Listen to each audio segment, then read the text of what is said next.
ole tuna hianin online apps online manga poisa puk na olzam tak karon ti chok le dona tuna hianin India rama online manga poisa puk na olzam berchu Play Store tangin download nga credit b ani ya cái chuan cái này cái chuan puk lai cái này vangin hi credit b thì hi Play Store tangin i search don ani cái chuan cái này to sa ama ro chu la ti thiam lo i tainom time Play Store a hin lu tanga ta hin lu ta chuanin Play Store tang hian ta hianin search nang K R E credit B thì hi lu tanga chu pheng phelep lem hi hey credit B app sa hin ilu tanga chuanin hei hian ya kai chung ka nei to sa anei lo kha chuanin install ti in lo manga chu ta chuanin ilu don ani kan lu ta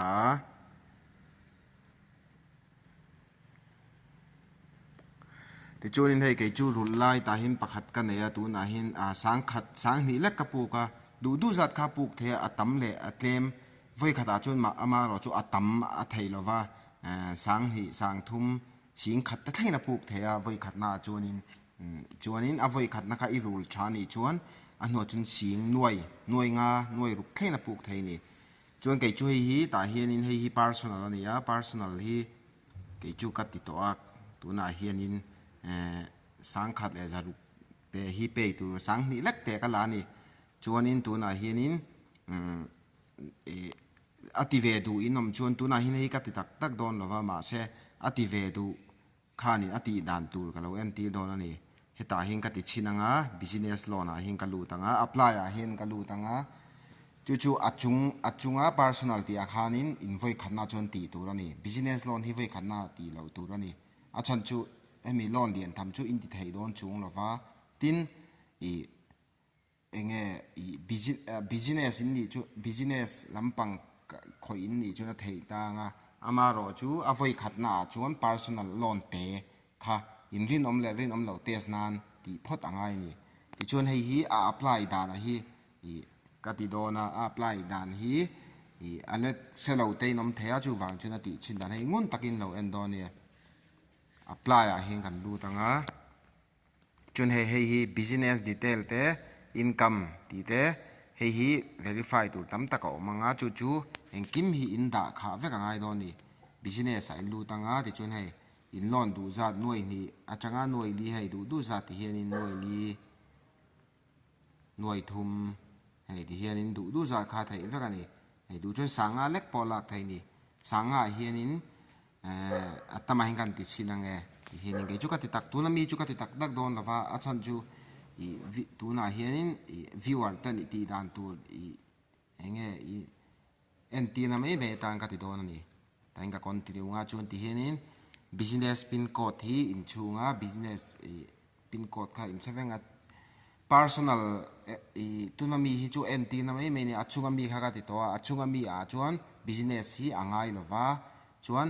money income hi azat hi nt nan 3800 in thakat income ang kha in siganga business name a hianin in dorning khai chenga personal a chuan kha angai lova entina sarkar na thok in ni chuan sarkar na thok ming ani lo chuanin sarkar na ka thok lo ti ve ka ati thei sarkar na thok lo tam po ati hei hi loan hi apuk vek thei ani ti hai sedon ni chuan ta hianin business ownership omje chu hei hi indoor kha nangma dor ni nge in chom nge ti ve zong kha tin private nge sarkar nge ti ve ka ta hian fill up tur ani pokani chuan ta hianin do you need higher limit for business loan nakina ile du don hei nakina idu em ti ve kan ta chuan hei yes ti ve ka chuan ti hian ka chu fill up nga yang ka chu in se ve ka nga ti khan in fill up ve vek mai nga ti hianin fill up vek tu ni ta hei ka ti chin mai don ani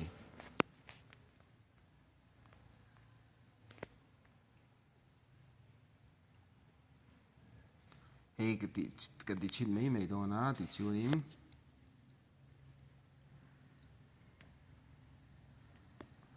verify business hiền thì hiền in ta hiền in gì chú nín thì hiền business proof hiền in enge in license number te ti vel khan ta ma se personal chu na ngai lo ni ngai lo ta hin upload tu ni ta hian ti ni lu tanga chuan i hian ni lu tanga ta hin a sei chu ka ti don lo vai ka bek le de yang gì chung ka soi fie don ni hei hi lo hei hi i apply tan chun i lo thei lo wa mu lo thei lo ang deuh thon i loan hi emergency loan tak tak ani hei hi mirin om te tan chun a mu nge mu lo thei lo ang deuh thon i a chu pan card ne nga ya aadhar card ne nga ya chuan account ne nge nga ya bank account chuan i bank account phone number i man le tu na i phone number man hi ai ang nge tu ni a chan chu OTP don na ni don wangin i don OTP lo thlen na kha angai ni chuanin aadhar le tu na i phone number man hi ai thun zom nge angai bok ta ti chuanin KYC hay video verification a hin hi ta hianin loan kha ilak tak tak dona i an lo confirm na video call in an lo call chenga nang ma in i ming chu nang ma in em an lo tianga chuan o i tianga chuan i pan ka ta kha so tu ri ne nga ya chuan so tu ri nei lo pon sar thalak ka ne ya phone a hian a number vel ka nei veka i a ka ta chu ka ti bo to ti te pon na thei ani kha chu i problem om lo ama ro chu pan card in so thei chun kha chu in credit score kha asang don ani kha riat reng tur chuan i da hianin nangmani enge i nangmani in tinge ka tiang i nangmani i in personal kha i in address te ti vel zong kha i fill up vek tur ani a credit b hi emergency a chun adin tlak em ani lo trai ve chin ro ati danin thiam lo chun ka WhatsApp number ka danga in du chuan mi lo min lo zo tanga ni lo pon comment lama hianin comment a mi lo zo tu la ka lo chang zel don cheu ni